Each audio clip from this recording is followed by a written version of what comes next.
Hi, I'm Dan Goldies and this is Robert Cortland, and we're the producers and directors of the documentary film 5 Blocks. And just to get it out of the way, we're here to ask you for money. It takes a lot of money to make a film, and it's difficult to ask for money, but we really are passionate about this project and we really need your help to get it done. We've spent the last year and a half in pre-production on our film, which explores whether a San Francisco neighborhood can be revitalized without displacing its people and destroying its character. It's a once-in-a-lifetime opportunity for us to get into the neighborhood in this early, messy period and film the early stages of the transformation.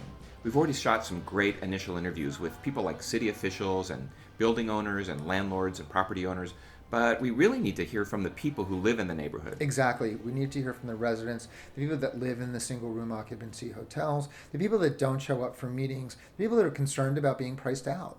We need their voices to make this film complete, and we need your help to make it happen. So take a look at our campaign and give what you can.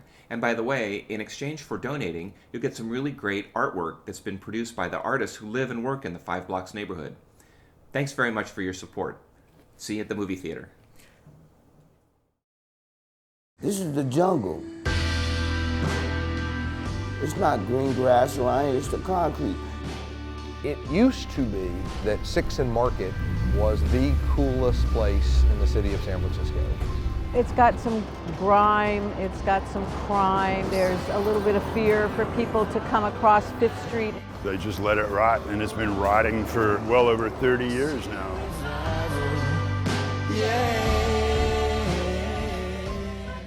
May 13th, 1922, the Warfield Theater opened with 5,000 seats on this corner and some illegal alcohol being sold in the basement. This was the coolest place to be in the whole city. Every other building was a theater. They had enormous marquees that went out all the way to the street.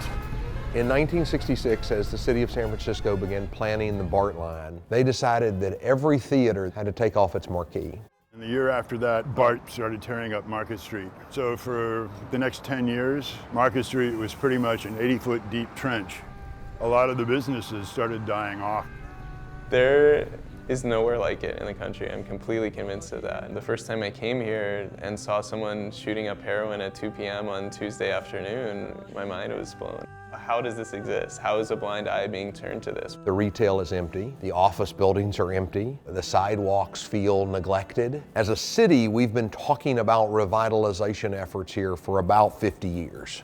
This time is different because it's not a top-down or a single strategy solution. This is going to be my signature effort as being the mayor of the city. I really want this to happen for the people. The city fathers and mothers are calling on artists to come downtown and help revitalize the neighborhood. When nobody else believed in anything, the arts stepped in and said, let's just be creative.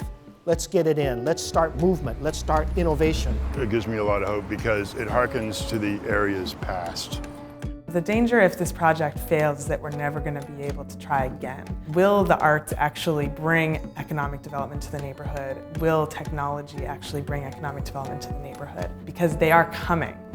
So the question is, what does it end up looking like when we're done?